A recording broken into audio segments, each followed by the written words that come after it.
कल मुख्यमंत्री जी स्वयं आ रही है, पहले तो वो तो ये माने कि ये डिजास्टर है।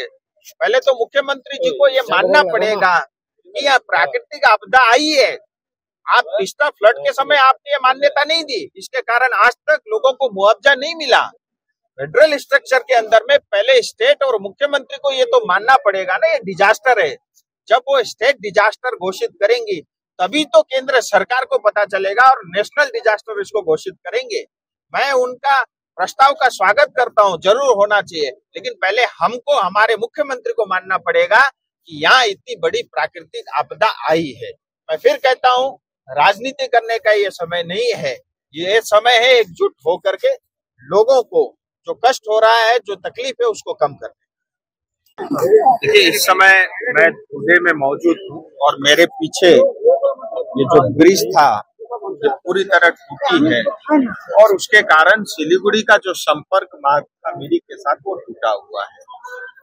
और अत्यधिक बारिश के कारण प्राकृतिक आपदा कह लीजिए, पूरे दार्जिलिंग और कालिम्पोंग जिले में अभी तक जो सूचना प्राप्त हुई है उसके मुताबिक 19 लोगों ने अपनी जान गंवाई, सैकड़ों घर गए हैं और जो है तमाम सड़कें जो दार्जिलिंग को जोड़ता है NH 45 जिसको NH 110 आजकल कहते हैं, या सिलीगुड़ी से कालिम्पोंग जिला होते हुए जो गैंगटॉक जाता है NH 10 वो भी बाधित हुआ है। तमाम ग्रामीण सड़कें टूटी पड़ी हुई है, तमाम ब्रिज जैसे दुधिया ब्रिज टूटा हुआ है, इस तरह से तमाम ब्रिजेस जो है टूटे हुए हैं। बहुत बड़ी आपदा आई है दार्जिलिंग कालिम्पोंग हम सबके ऊपर, और इस बात को लेकर के समस्त देश भी दुखी है। मैं गृह मंत्री जी के संपर्क में हूँ, प्रधानमंत्री जी, गृह मंत्री जी स्वयं इसकी मॉनिटरिंग कर रहे हैं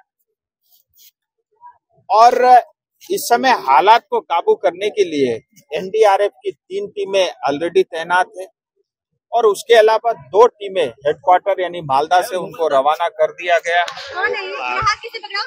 और मेरा आपके माध्यम से एक ही बात इस समय कहना चाहूंगा तमाम पॉलिटिकल पार्टी के नेताओं से, उनके कार्यकर्ताओं से, वॉलेंटियर्स, NGO, संघ संस्था जो इस कार्य में लगी हुई है, हम सब एक होकर के इस राहत और बचाव कार्य में लगे तो मुझे लगता है कि जो कष्ट है उसको हम थोड़ा कम करने का प्रयास अवश्य कर सकते हैं।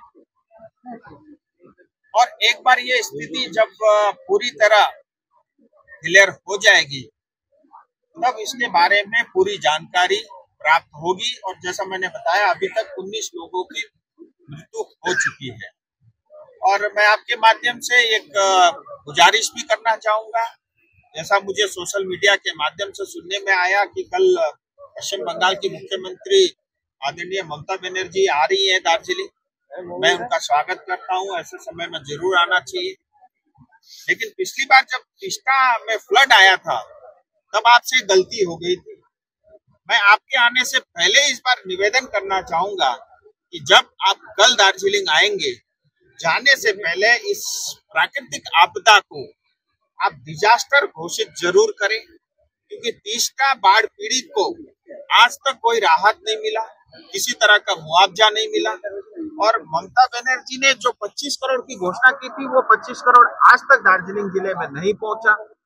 मैं चाहता हूं कि इस बार ये गलती नहीं हो और जिन लोगों की क्षति हुई है, जिन्होंने अपनी जानें गंवाई है, जिनका पूरा घर बह गया है, और तमाम चीजों के लिए मुख्यमंत्री अगर इसको डिजास्टर घोषित करेंगी तो जो केंद्र सरकार जो पैसा देता है NDRF फंड को, करीब 5 साल में 12,000 करोड़ रहता है, तो सालाना उसका 10% हमारे जिले को मिलेगा और उसके कारण क्षतिपूर्ति की जा सकती है।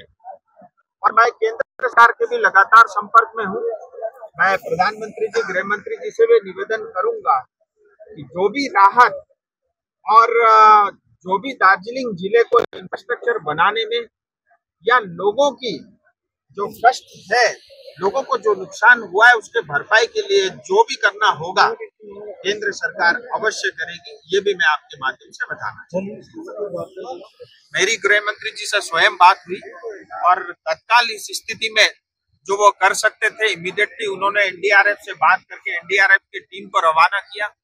कुछ उसके अलावा अतिरिक्त जो है टीमों को भी तैनात किया है और जो है 8 तारीख 9 तारीख को स्वयं गृह मंत्री जी क्षेत्र में है।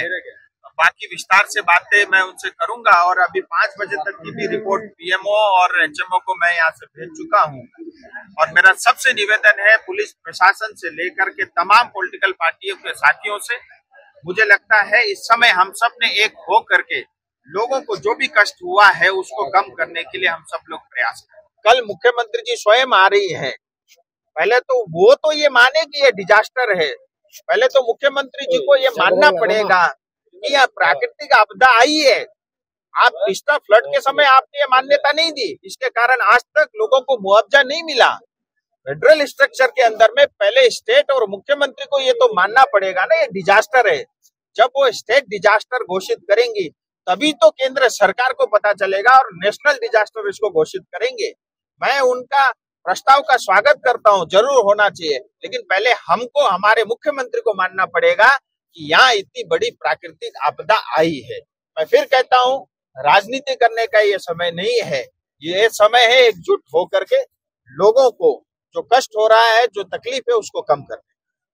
देखिए, इस समय मैं दूल्हे में मौजूद हूँ और मेरे पीछे ये जो ब्रिज था ये पूरी तरह टूटी है और उसके कारण सिलीगुड़ी का जो संपर्क मार्ग था मिरिक के साथ वो टूटा हुआ है और अत्यधिक बारिश के कारण प्राकृतिक आपदा कह लीजिए पूरे दार्जिलिंग और कालिम्पोंग जिले में अभी तक जो सूचना प्राप्त हुई है उसके मुताबिक 19 लोगों ने अपनी जान गंवाई, सैकड़ों घर गए हैं और जो है तमाम सड़कें जो दार्जिलिंग को जोड़ता है NH-45 जिसको NH-110 आजकल कहते हैं, या सिलीगुड़ी से कालिम्पोंग जिला होते हुए जो गैंगटॉक जाता है NH-10 वो भी बाधित हुआ है।